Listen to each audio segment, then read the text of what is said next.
right. Welcome, everybody, to the show tonight. We are excited to be here. I'm excited to be here. Got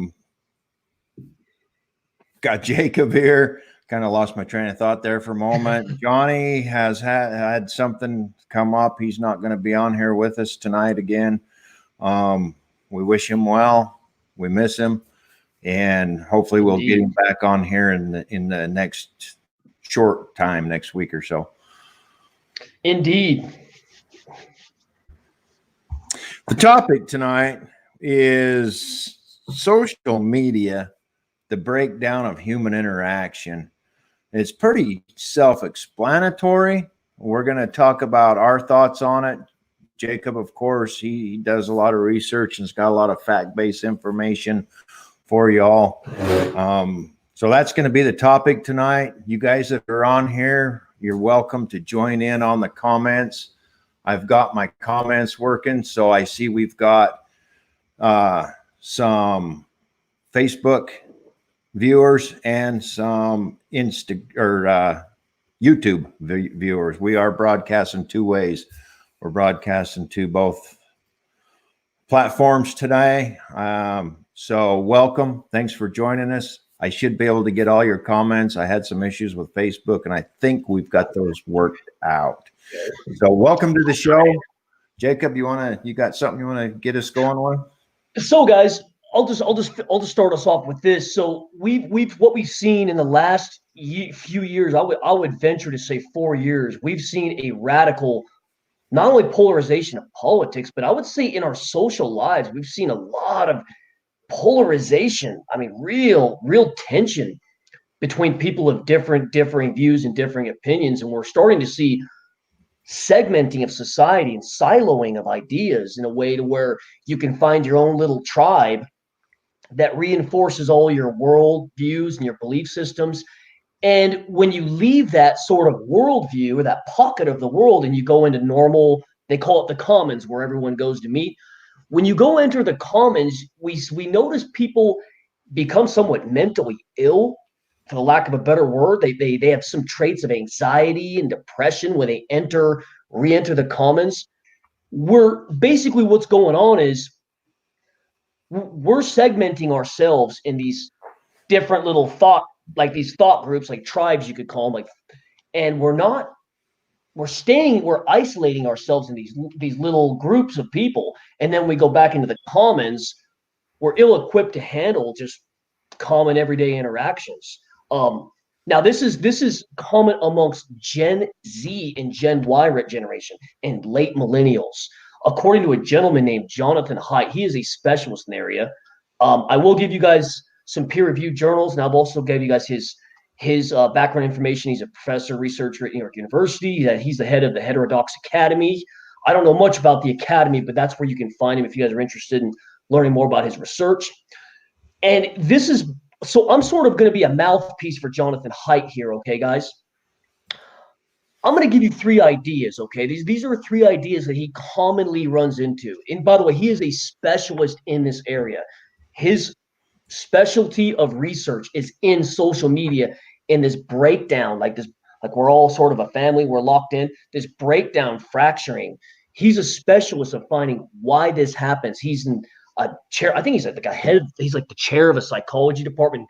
New York University, I believe it is an Ivy League. It's one of the Ivy League universities. Furthermore, his 3 ideas he finds consistently throughout the fracturing or throughout the breakdown of social media is fragility.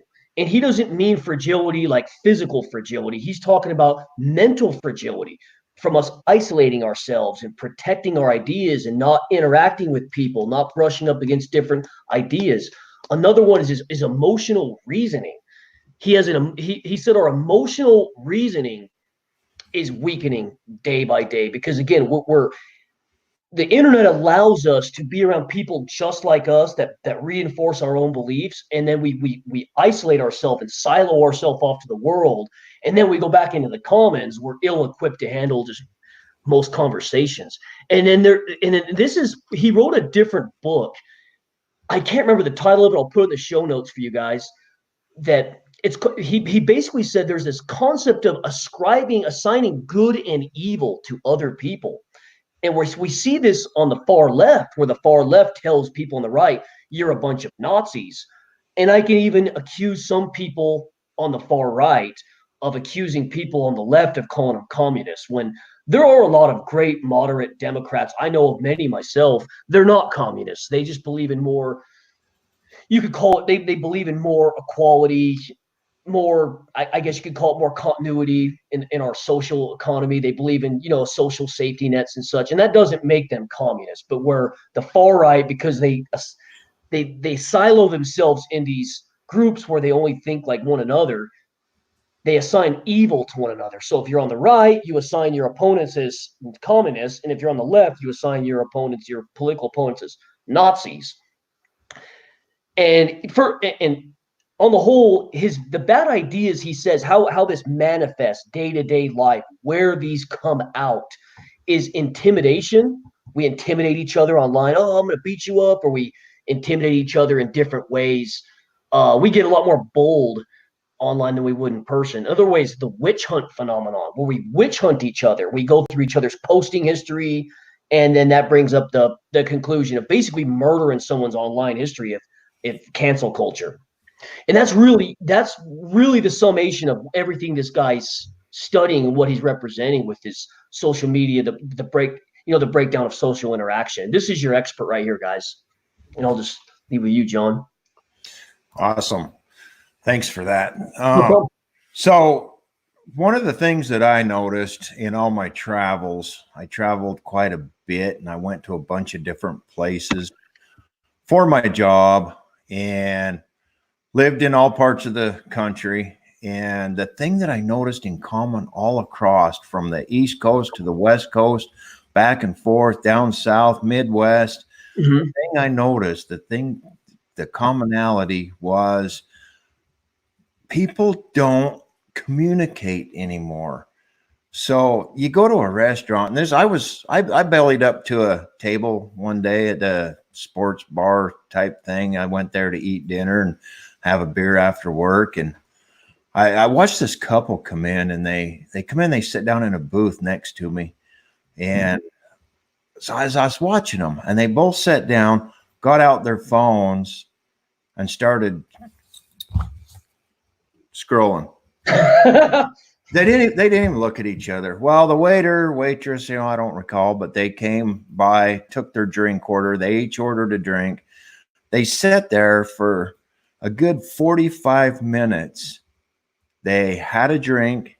They ate dinner. They finished their drinks.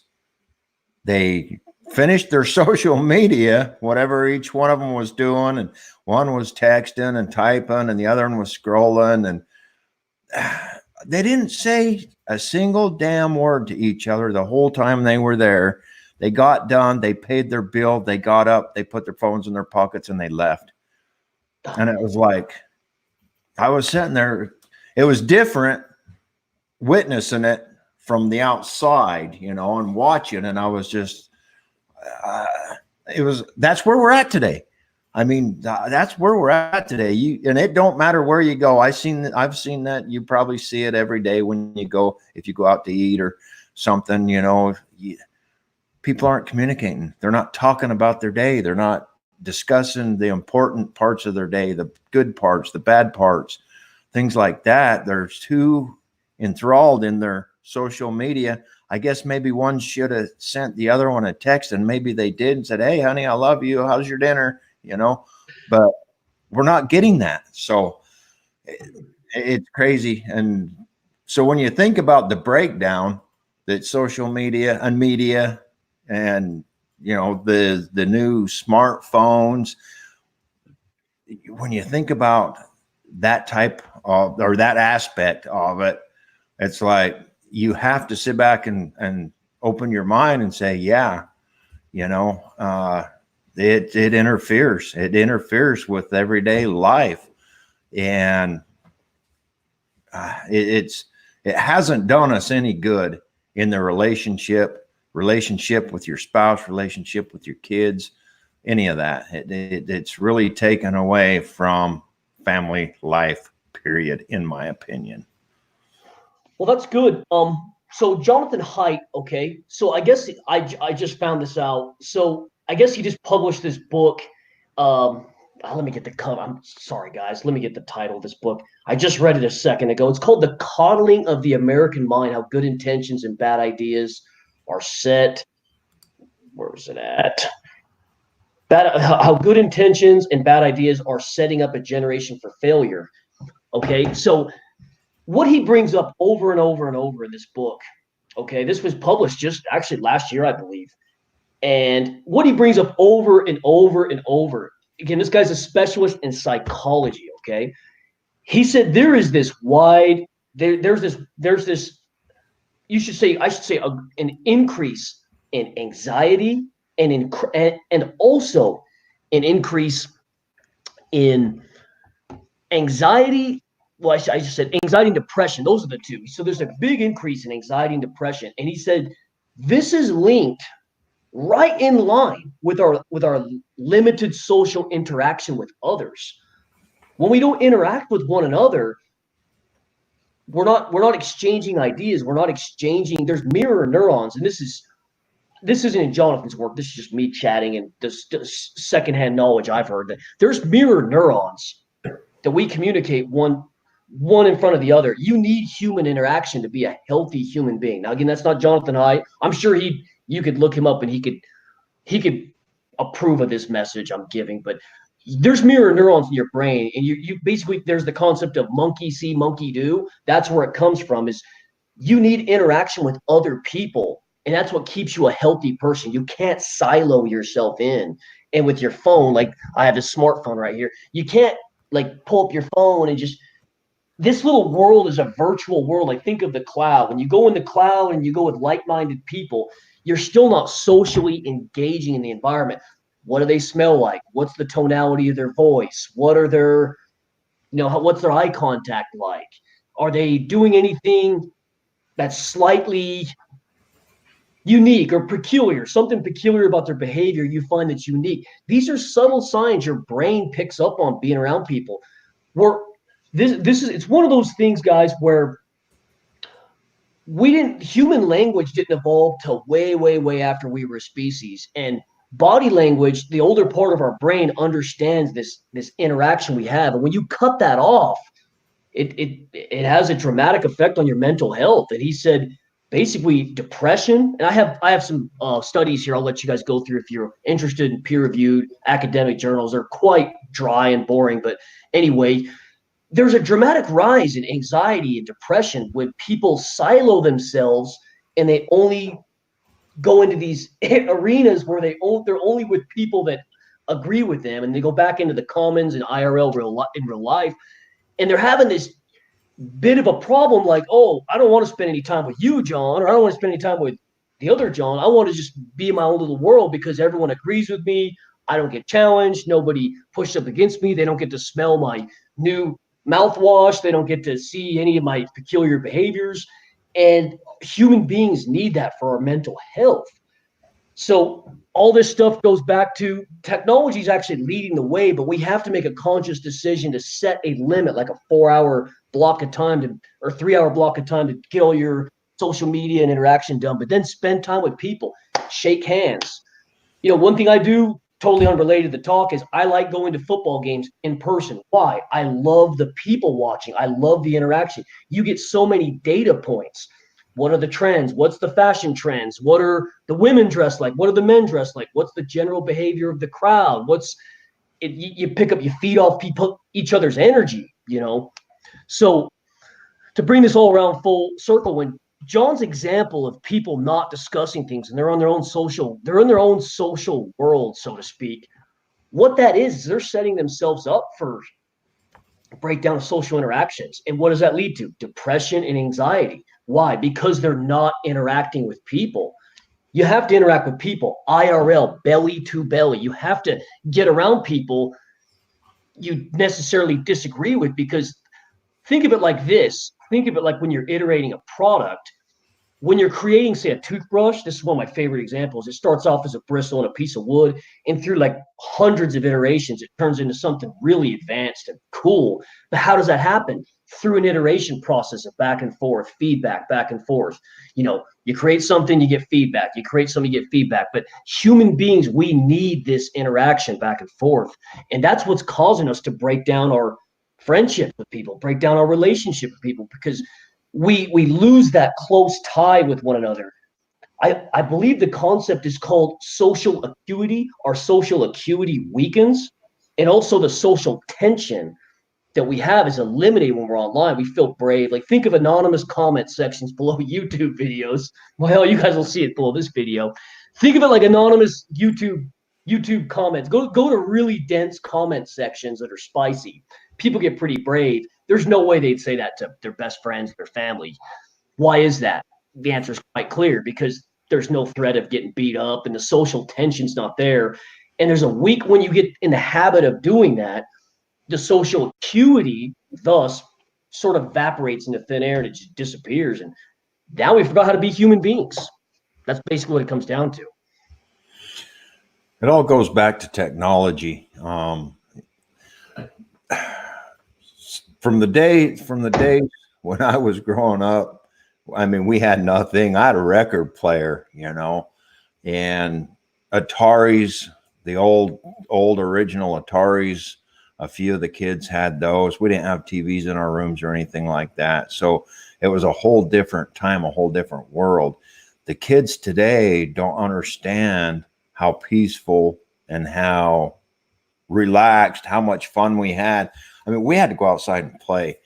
You either did that or you sat in your bedroom and read a book, because you sure as hell didn't have a TV to watch, you know. So we'd go out and play, and our social media was finding where the bicycles were parked and going there with all their other kids and interacting. I mean, we actually interacted with each other. If we wanted to talk to each other, that's what we had to do. Mm-hmm. Way early on, you didn't even talk on the phone, because we had party lines and you couldn't just get on the phone and talk for hours like we do now. Totally different world that doesn't exist anymore. But the changes that I've seen from that day to this day, it's just crazy. There is no social skill anymore. You know, everything's done online. And like I mentioned earlier, I mean, the people don't communicate. They jump online. And I mean, even dating, the crazy. Oh, man. You don't go. You don't even go and actively talk to somebody today. They do it all online and through messaging. And how in the world do you have any idea about somebody by sending text messages? Yeah, you can't, because you're not getting that acuity with one another. That there's a concept called, there's a guy named Daniel Goleman. He's a thought leader in this area. It's called social intelligence. It's your ability to read the environment and respond accordingly, like what's appropriate. Like there's many forms of intelligence, but one of them could be your social intelligence. Okay. Right. They call that also EQ, emotional intelligence, I believe what's called. The Daniel Goleman's the guy here, and he wrote a book is like about social intelligence. And your ability to read the social environment and respond in a way that's appropriate, that's sort of like a human being's social intelligence. And our intelligence is going down and down and down. Why is that? Because we're not sharing a coffee. We're on our freaking phones with our spouses, sitting in a bar, like you mentioned, right next to each other. And there's no engagement going on. We're forgetting how to engage. It's sort of like, think of it like this, guys, as a thought exercise. Pardon the pun. Think of it like lifting weights, okay? If you leave the gym and you don't lift weights, or you don't exercise, let's say you like to run. If you don't run very often, you're going to get weak.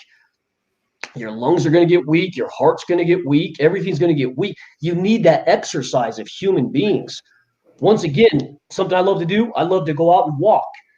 I meet other people. I say hi. I'm engaging with people. I'm seeing the social environment. We're like animals. We're social animals. That's how human beings evolve. What makes us different than other species, guys, is our ability to engage with other people and work cooperatively. How do you do that? Speech, body language, communications. That's what it comes down to. And then when we silo ourselves, we insulate ourselves from other people into these into these different social media platforms. You're only doing yourself a disservice. You're basically couching what you should be working out. Now, you don't need to run all damn day, but you need to set aside a certain segment of the day, like exercise, to just meet with people, engage with them, to put hands on somebody, shake their hands, shake somebody's hand, engage with them, maybe give them a shoulder tap, say hi to them, look them in the eyes. It's amazing to me how nobody's covered this topic extensively. Jonathan Haidt's doing what he can in this area, but he's got a lot of work ahead of him. We all got to sort of pitch in together. So this podcast, guys, is a way of putting everyone on notice that, look, we have to set aside a certain amount of our time to get out with other people. That way we're healthy. We don't fall in these big holes of anxiety and depression. Because if you're not getting this constant reinforcement of other people, you're going to be real anxious. You're going to be real anxious around people when you're in social settings, and then that's going to lead to depression. It's sort of like a self-reinforcing. You get a little more anxious, you get a little more depressed, and you get a little more anxious, you get a little more depressed. It's like, guys, get out there. Human beings, for the most part, they're not mean. For the most part. Riley had asked a question. Riley Foreman asked a question, is being home healthy? And I think you just covered it. Riley, if you didn't get what you're looking for, message us back again, put another comment in there. But I think Jacob just covered your question pretty good. Let me just answer it in a different way. So Riley, look at it like this. Look at being home as rest and recovery from when you're running. I like to walk. Some people like to run. Other people like to lift weights. Think of that period of time as recovery time in between your gym sessions, running sessions, walking sessions. Your home time should be recovery time from work, from other people, from the bar, whatever. But you don't want to turn it into a 24-hour thing is all. I mean, I'm sure you work with other people, but if you work in a limited social setting, I would set aside a certain amount of time and just make a social event every week if you can, at least a couple hours a week. That way you still have that social acuity where you're exercising your ability to read the environment and sort of respond to people in an appropriate way where you're not like some pariah and you get thrown out of the group like, oh my God, this guy's so embarrassing. Women sometimes call that creepy behavior, by the way. You have to have social skills. You get out going in life and you get out in the real world, you've got to be able to socialize. You've got to be able to work through problems and stuff like that. So absolutely, we have to be socialized. It's just like getting a new puppy. You have to socialize that puppy with other dogs that don't know how to act or behave around other dogs, right? That is a perfect example. That's a perfect example. So I hope we answered your question there, Riley. If not, hit us up again. Jacob Orr said it's not technology, it's the internet. And I think that's based off of my comment that I made about technology. When I was talking about technology, I'm talking about the advent of the internet, the smartphone, all of that goes with it. And it's not wholly a bad thing. We're just it's a great tool. About the good and the bad, because it's got a whole world of good stuff. We couldn't do what we're doing right here without it. We all have our own. Everybody that has a smartphone or a computer has their own TV show. For sure, man. There's a lot of good that comes out of it. All the research that we can do. I don't have to walk down to the library and go through the card file looking for 1, 2, 3. The old card catalogs. Research. I type in Google, where the hell's da da da da da, and it pops right up in front of me and gives me all the resources I want to. I got time to look through. So technology is a good thing as well. We're just talking about how it is the decline of social interaction, human interaction. That's kind of where that is. And then Jordan made the comment, there was radio back in the day, and once television came around, it was just entertainment. Internet has consumed, I'm assuming consumed us. It really has, in my opinion. Like I said, I grew up without it, so I didn't know what it was until later in life, after I was already done playing outside and skinning my knees and wrecking my bike and jumping my buddies. And we tried to jump my buddy's mom's car. And we did stuff like that for our entertainment. So since the internet's come out, it's a whole different world, as I stated before. And I agree with you 100%. It has consumed us. It really has. Even I find myself getting up in the morning, grabbing this and scrolling through to see what everybody did last night. Who had spaghetti for dinner and who had steak and where they ate, you know? Yeah, for sure, man. The internet technology, the smartphone, all that stuff, it really has consumed us. So I want to answer Jordan's question. I want to take a slight digression. It is technology too. So internet's obviously like the highway. Think of the highway as the internet. It's the vehicle of technology that's taken it there. So obviously there's no purpose to building certain, like think of a Tesla. There's no reason to build a Tesla unless you have smooth roads to drive it on. So think of the internet as the highway, but the phone, like the smartphone, is advanced like vehicles taking you there. And I'll just leave it with that. That should answer the question at least that's how I'm going to answer it.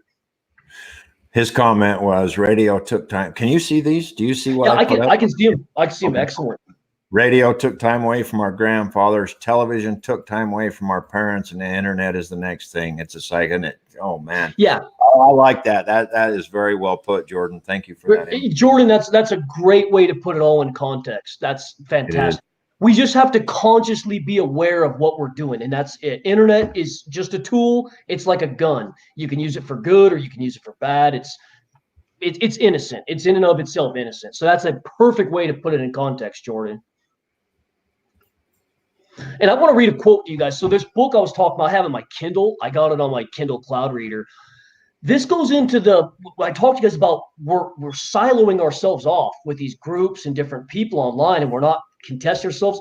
Here's a quote I highlighted on my Kindle. I mean, here's my actual Kindle, but I mean, I have the Kindle Cloud Reader, so it's out of Daniel Goleman's book. So he basically says, in short, self-absorption, that's basically us just indulging in our own little group that don't challenge us, that just reinforces our own beliefs. In all its forms, kills empathy, let alone compassion. When we focus on ourselves, our world contracts as our problems and preoccupations loom large. But when we focus on others, our world expands. Our own problems drift to the periphery of the mind, so seem smaller, and we increase our capacity for connection, our compassion, action. And that's page 54 in Social Intelligence by Daniel Goleman. So in other words, that's part of the going back and forth with your acuity. You have to understand there's an empathy that's wearing away, and that's part of the breakdown is we don't have the same level of empathy we had for one another. Look at that couple John brought up earlier. They're just looking at their freaking phones. I guarantee you, if you're doing this in a bar next to your significant other, I know their empathy between the others is just wearing down over time, and that's social intelligence. Yes, and then we wonder why the divorce rate's so high. You don't talk to each other, pretty soon you lose interest, right? Exactly. Your phone takes over, you lose interest, you find other avenues, I got another good quote right here too. It's just a vicious cycle. I tried to put your quote up, but it was too much for the comments. I tried to copy and paste it, and it was too big. I guess this one might be smaller. Let me see. Ooh, it's a lot bigger. I'll just read it out loud to everybody. You know what I'll do? I'll put these two comments because they're highlighted in my Kindle. When we post it to YouTube, I'll put these two comments below. Yeah, it's too big. It won't take the whole thing. Damn it. Let me try and find a short quote, but that sucks. But that's the point of what we're doing, man. We're figuring out what this platform can and can't do for us. Let me see if I can find a shorter one that's really good. They work in the private chat. Here's a good one. I got to give this one to you guys. This is about our social intelligence here. I think this might fit, John. This might fit. All right. Let me give you this one. Try this bottom one. It might fit.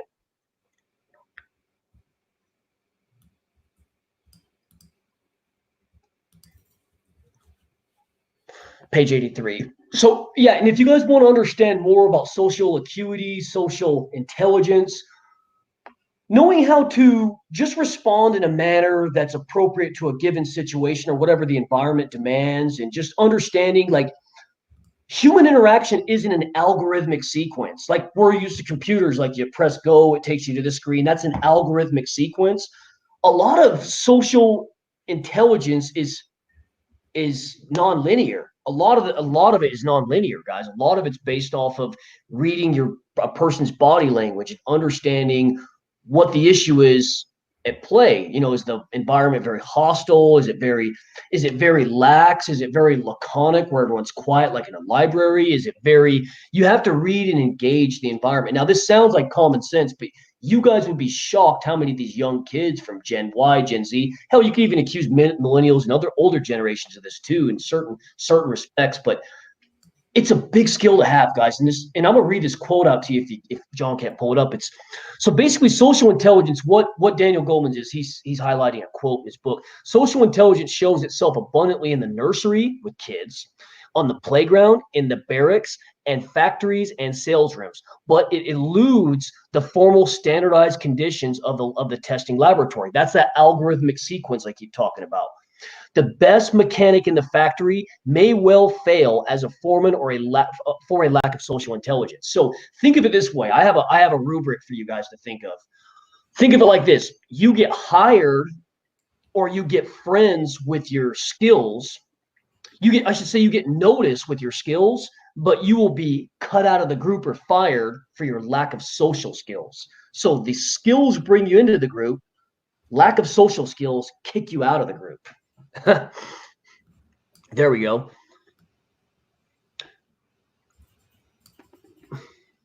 Hopefully you guys can read that there. Yes, that's the quote. We'll figure out a better way to put it in a note program. So I'll get the others and copy them over there and put in with it. So in essence, guys, is when we're on social media and we're using these technology platforms via smartphone or however you want to access it with your computer, you still have to allow a certain part of your time, a certain segment of your time to interact with normal people.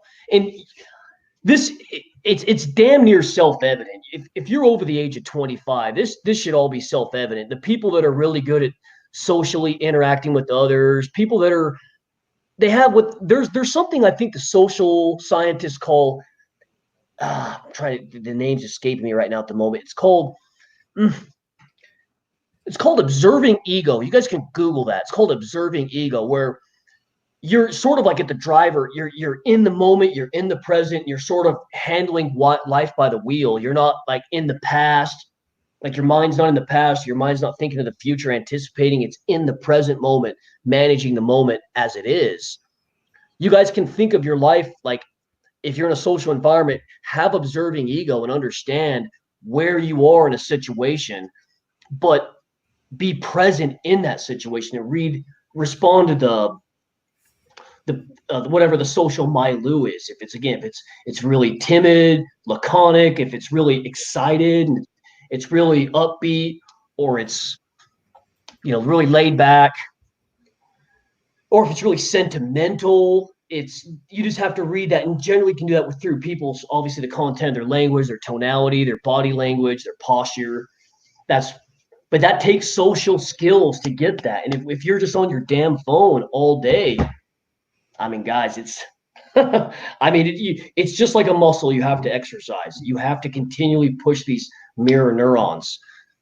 And by the way, that's I remember where I got the term from. It's this book, Social Intelligence, is where I got this terminology from, the mirror neurons. Actually, let me get another quote for you, John, in my Kindle here. While you're doing that, I'm going to throw this up real quick while we're go for it.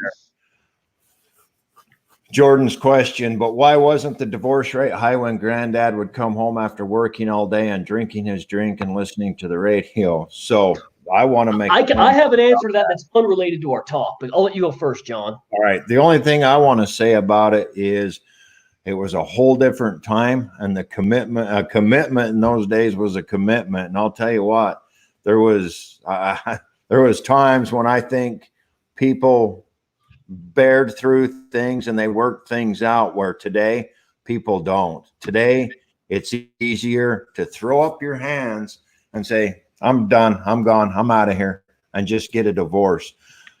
Divorce wasn't a topic they talked about back in those days. It just wasn't. So that's what I got to say about it, Jacob.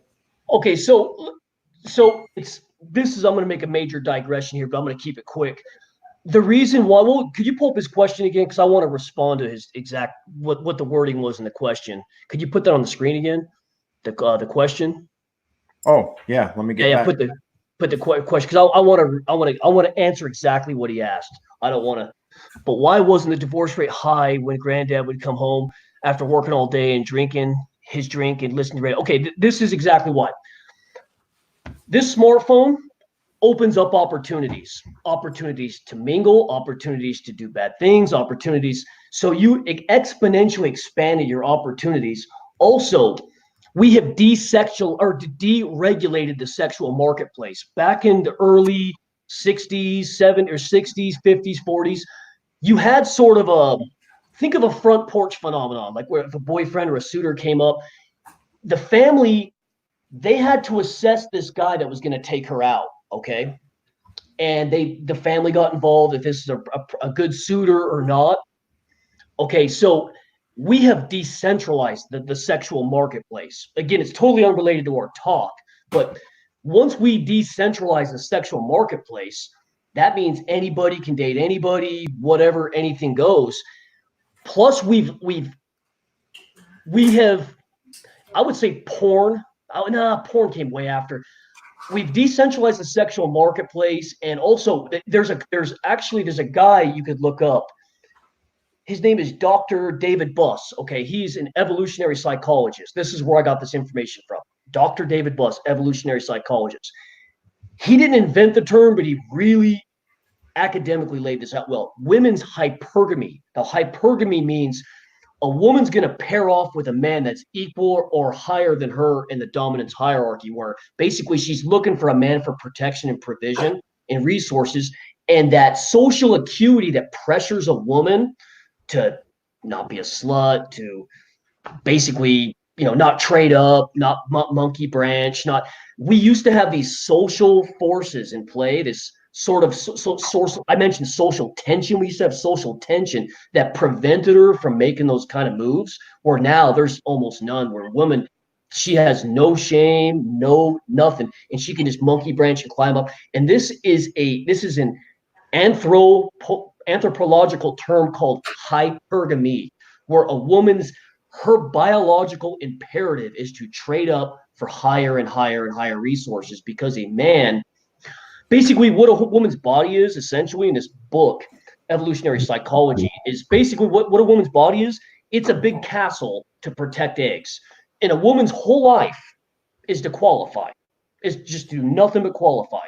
And she's qualifying the highest quality sperm to enter her body. There's a term called cuckoldry, where generally a woman will cheat with a guy with good genes, but she'll pair off with a man with high resources, and she'll get the best of both worlds, okay? So, again, to answer your question, the reason why your grandpa, there wasn't a lot of cheating and the divorce rate was low, also that has to do with the family courts. The family courts, there's something called the Duluth model, where the family courts, they don't have due process rights, and the no-fault divorce made it very easy for women to divorce their husbands. And women can now cheat on their spouses with no social tension. There is a little bit of tension, but nothing like it was. Plus, women have more opportunities to cheat now than ever before. And what's this one right here? Number one, women back then understood hardworking men and need him an hour to relax. Oh my God, you're so right about that, Jordan. Oh, I gotta say, you are so right about that. That's one thing I hate about having girlfriends. Right when you walk in the door, like, it's like, anyway, nowadays, it isn't just technology. It's who can have something in their back pocket because of the world we live in. Yeah, that's the social tension I mentioned. There's no social tension. Women can just do what they want. And if you try to stop them and say, hey, have you checked this guy out? Let me screen him. Oh, you're just a slut shamer. You're just this. And then she'll get her white knight beta orbiters to sort of move you out of the way. It's always been the same world. We just turned it into the world we want it to be. And no matter how much else sense to you or me or anybody else, it's a very selfish world, technology, internet. does not help. Okay, so what you're speaking of there, you're leading right up to it, Jordan. It's called hedonism. We have created a world of hedonism. You could say because we don't have a religious, or I'll say ethical, not religious. We don't have an ethical infrastructure that's adapted to this world we live in today. Think of Christianity. It was very well adapted to the agrarian age and the industrial age, and you could say the early information age. We don't have an ethical infrastructure that's adapted really, really well for today's technology, because I mean, women are just, I'm not accusing women of any bad behavior. They're just responding to what's in their nature. Their nature is hypergamy. And the government they vote on and we all agree on is gynocentrism and male disposability. Now, male disposability, that's a whole nother theory there, but that's basically we're used as resources to protect and provide women to create babies to further our survival and civilization. But that has nothing, maybe you could say it's a little to do with social media breakdown and social interactions. But I hope that answered your question, Jordan. I didn't want to take too long with that, but damn, it sucks. It sucks, the answer. We don't have an ethical infrastructure that's well adapted to today's information age. That's the succinct answer I can give you. I'm going to throw up another one here. Jaron Fry. Another reason for the rise of depression and anxiety is the ability to compare one's life to others. Yep. I'm looking at it from a little different angle now, and that you got it. Yes, that is true. I think Jaron's right on the money here. Yeah. Okay, so that goes into hypergamy. No, go ahead, John. I'm sorry. Yeah, I'm just going to finish reading it. I hear this often. He, she has so much. I'm older and don't. Therefore, must be a failure, leading to all just stay indoors. Makes sense. So. Oh my God! Yeah, he's touched on something big. Give up. Say, I can't keep up. I can't do it. You know. I think it plays right into it. I really do. Okay, so that's another concept. Matt Ridley. That's Matt Ridley's Red Queen. You guys can look this up. This is called a Red Queen theory, where there's a hedonic treadmill, or think of it like an evolutionary treadmill, where basically the more resources I get, then there's an arms race, Jaron, where you want to outdo me with resources, and then John wants to outdo us in resources, and you sort of peak out what the economy can allow. And the person who's best suited for technology, best suited for whatever the environment is, they climb. And you're right. And you know what, Jared? It's getting even worse, dude. It's getting to the point now. There's something called the Pareto principle, 80-20 rule, where basically women, they only want to date the top 20% of the guys, because they have comparison with this. They have comparison with other men who can protect and provide the best. Well, there's no need for protection with the government, so they just look for the guys that's evolutionary well equipped for her eggs. Like I mentioned, a lot of men, basically she qualifies who's the right sperm that gets to fertilize this egg. That's how she qualifies. That's what's in her genes. That's her biological imperative. And yes, the bad thing, it's cool because we get these ideas, but yeah, it makes it, especially for men. See, women, the sad fact of life, guys, is women have wombs. Okay, so that automatically makes them sort of worth more than men, because they're the reproductive and life bottleneck. They're the bottleneck for all reproduction. So men are in this situation where we're at nonstop competition with one another, where women have to compete on attracting the male, but that's pretty much it. They don't have to. They can educate themselves if they want, but that's really for their own whatever. They just have to look a certain way, and basically they have demanders right at their doorstep, meet up, and they can just be themselves, where men have to constantly outdo each other. But Jaron's absolutely right. That's what's causing a lot of men to just say, freaking screw it, give up. There's actually a group. They're kind of a fringe group online. They're called MGTOW. They're like a fringe group where they just said, you know what, with the way the laws are set up, with the way hypergamy is and male disposability, I mentioned that. They're just like, the hell with this. We're not even playing the game. It's just too much. We don't give a shit. Yeah, they're called MGTOW. It's an acronym, MGTOW. But that sort of goes into Jaron's point. Another comment. We're getting some good commentary today. Love it. Appreciate it. Sure helps. Yes. Marriage is disposable today. That's my sentiments exactly. back in the day, they worked harder to make it work. Today, it's easier just to, I think that's his next comment, take the easy way out. It's easier just to throw up your hands and say, whatever, see ya, peace. I'll get my social, I'll get on my little thing here. Yeah. In 10 minutes. To reinforce all my beliefs. Yeah, you don't have to see the old days of marriage. You had to sort of come to some like good waltz to where you had to get along. You know, basically compromise. Today, nope, she has her beta night. She has her beta simp orbiters. If you guys have a fight, she can take it public online. She'll have this constant stream of dudes ready to do whatever she wants. And he's right. You know what? You can thank the family courts for that. The family courts made divorce very, in our culture too. Our culture made divorce very easy. So legally they made it easy, and culturally they made it easy. Oh, girl, and that's a woman's hypergamy. Going into a further, I don't want to go into this all the way, but going further, this sort of social climate we have is optimized for female hypergamy. That it's optimized for it. Dr. David Buss, if you guys have any, any anthropological doubts about that, that's where I get my research from, because he's an evolutionary psychologist. So yeah, hypergamy, man, that's crazy, and it's unchecked, it's untapped, it's just taken off like crazy. Women are trading up, they're cucking guys. If you guys are Facebook friends with me, I share all these Tinder thoughts all the time. They have no shame whatsoever, and there's no sort of system keeping them in check like the old days. Like I mentioned, the front porch. Now it's front porch to back seat, like in no time at all. One more comment here. Yeah. From Jordan. As a group, we lost our ethics. Technology literally ruined us. The Amish, he lives right there in Amish country. They have thrived and kept there within, hence no technology as much as they want to taste it. He is 100% right. They are. He is. They're horse and buggy there up there in his neck of the woods. I used to get behind them all the time when I'm trying to go somewhere. Only when you're trying to go somewhere you get behind them, tooling down the middle of the road. But really good food. They make really good food. Good cooks. Yeah, Jordan, I'll just quickly answer it once again. Like I mentioned, we haven't established an ethical infrastructure that's well adapted to today's times. The old days before DNA, before cell theory, before evolution, it was easy to say there's a God, but there is a robust debate if there's a God or not. And that's what's really shaken the foundations of our ethical infrastructure.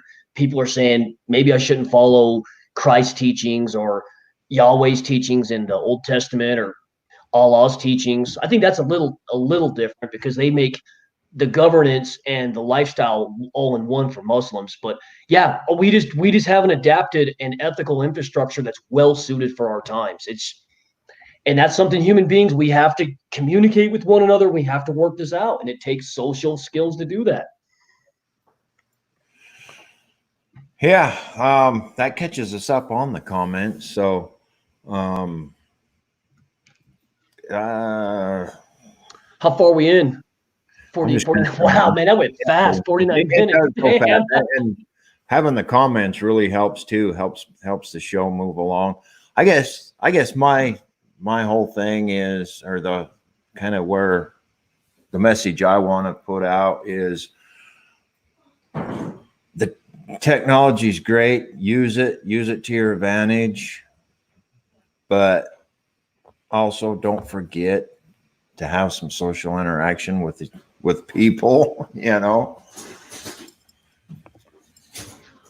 Yeah, absolutely. Like, without a shadow of a doubt, man. Here's those two. I put those in the notes for the two research. If you guys want to see the increase in anxiety and depression, that's the top link. And then the bottom link, that's the drugs that go out, the drugs that are administered to all the patients, that has risen. Mainly amongst girls. That's what they found out. It's young girls and women that where the anxiety and depression just soared. But not to pick on the gender, but that's what happened. I guess that's what they found in their research. But hey, I love the Q&A, man. I love that, man. I hope we have more of that. I love the Q&A. That's great, man. It is. I liked it too. I'm going to put that in the comment section for everybody if they want that link. There it is. It's in the Yeah, comment section. absolutely, absolutely, man. This is fun, man. Tonight, I was like thinking, oh boy, it's gonna be a little tough, but no, this is good. This is really good interaction. I love it, man. Love it. But so let me go back to where we started just to fill this dead air, okay, guys? So Jonathan Haidt, he came up with that idea of fragility, emotional reasoning, and then ascribing good and evil to people. We're seeing this play out, guys, with the intimidation we see online with each other, the witch hunts. We're starting hell, we see this every day in our political cycle. Forget our social lives. We're starting to see these witch hunts where they go through and they totally fabricate all these crackpot theories and all the mental gymnastics along with that, and it just wastes everybody's time. And then also you have now the advent of cancel culture, and that's the ability to not. You're so fragile. You don't have the proper emotional reasoning to handle complex arguments, and you just said, "Well, I don't want to engage with you ideologically or emotionally. I'd rather just go back, find a tweet or find a Facebook post, and cancel you and get you deplatformed." And that's get you departner, deplatform, demonetized, whatever the case may be. Let me read Jordan's comment real quick. I just have a very conservative mindset. Might be an area where I live in and the grandparents I have, just good old people. Jordan, you're so right. Let me play into your comment real quick. The good thing about conservatism, it's how we got here. Conservatism is how we got here. Think of the Amish. The Amish is how basically that's how humans lived for a long freaking time. Okay, maybe there might have been some inventions like the wheel and other things like fire from the dawn of mankind, but conservatism works. Now, you may not have the rate of technological improvement, but we've sort of adapted this mindset of this unbridled, like this sort of an undisciplined pursuit of more. This idea of we have an undisciplined pursuit of more, which is anti-conservatism. Conservatism is conserving what works and maybe advancing some areas on the fringe. Okay, these people that are, and I won't say, they have this idea that you just need to have this rate of exponential growth in every area of life, and it's to the point where you won't conserve shit that way. And to be frank, and that's an argument we have to have. You because I'm also conservative by nature, Jordan. Conservatives have to have that dialogue with these liberals. Undisciplined pursuit of more beats conservative. We have to have sort of this little, I don't want to call it a fight, but we have to discuss these issues in a way to where they can't deplatform us, they can't witch hunt us, they can't freaking intimidate us.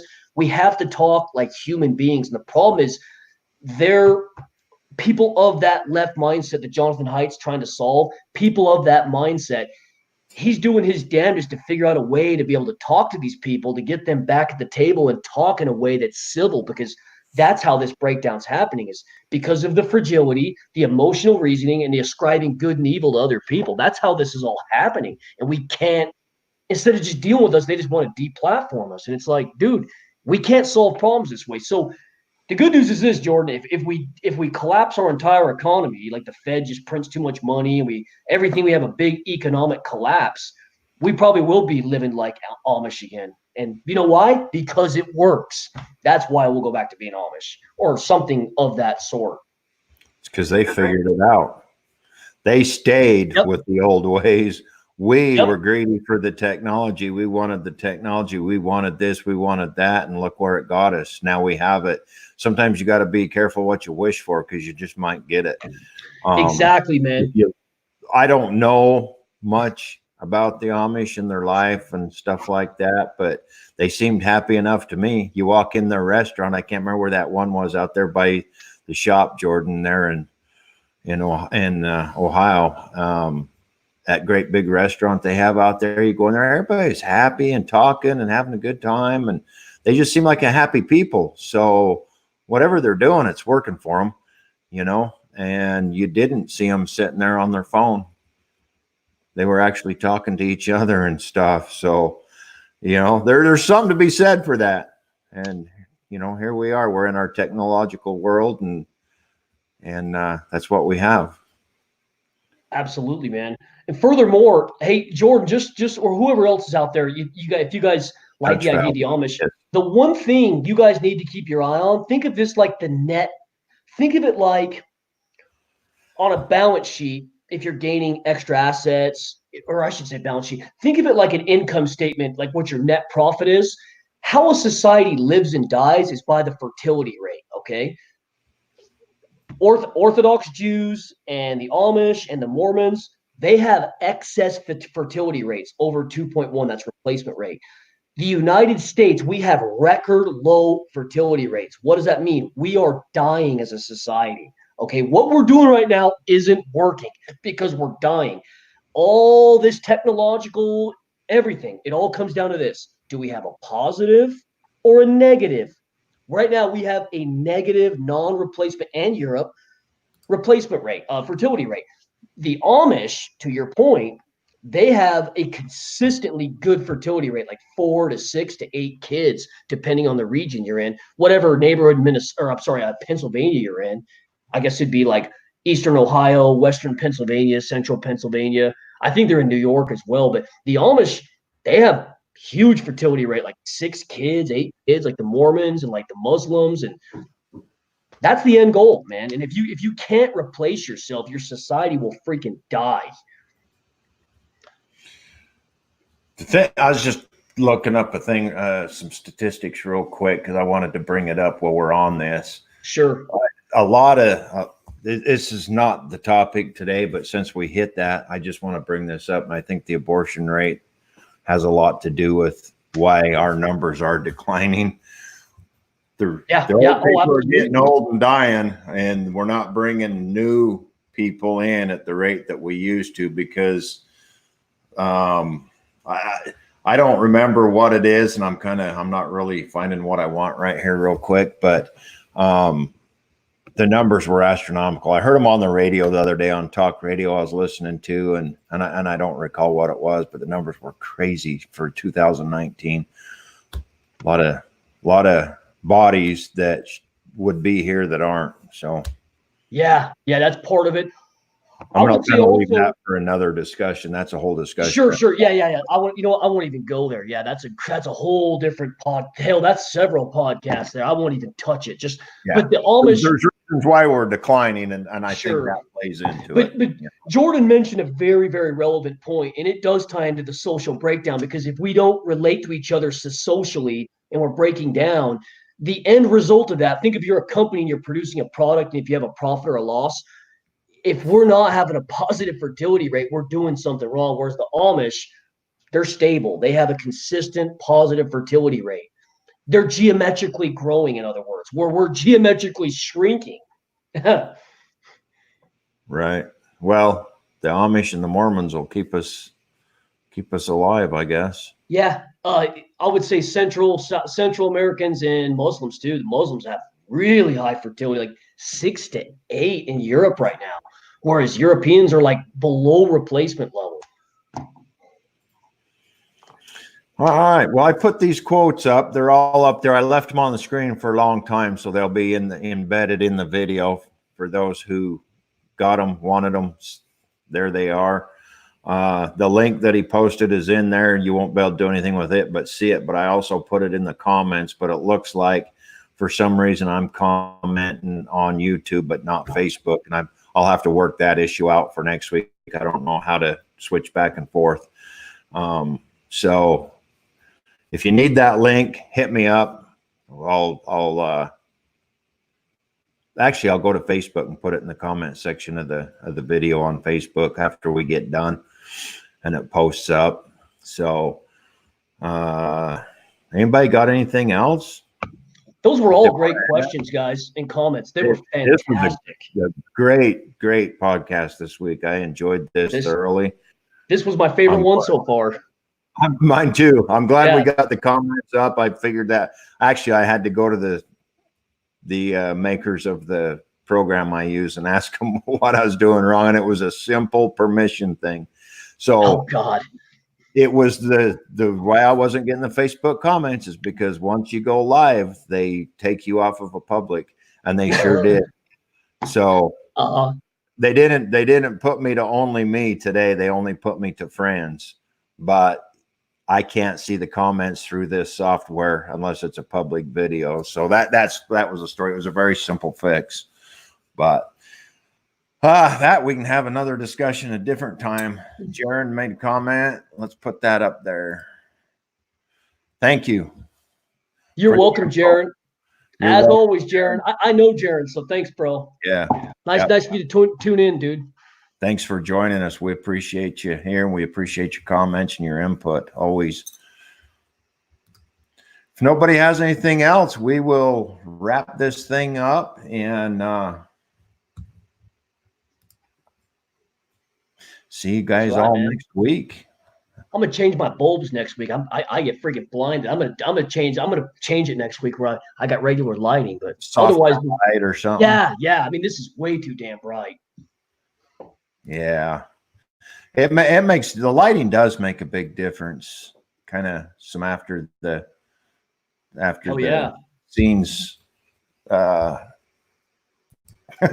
commentary here, but yeah, the light does make a big difference on how your video looks and everything. So yeah, man, but that's a good wrap, guys. Just keep in touch. Just look this dude up before I go.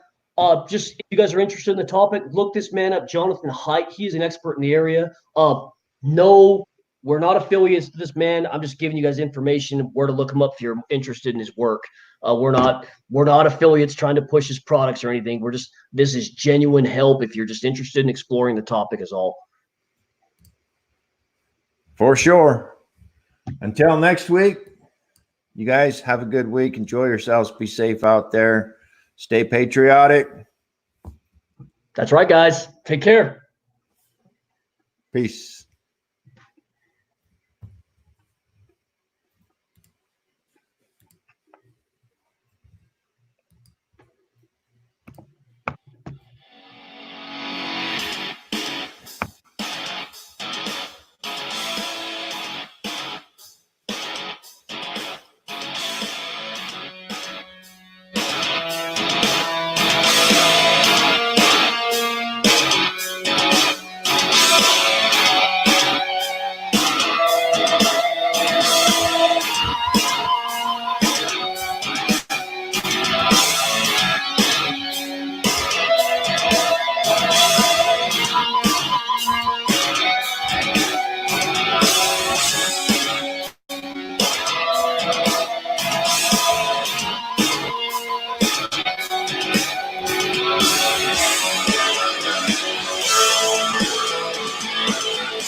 Thanks, guys. We'll see you next week.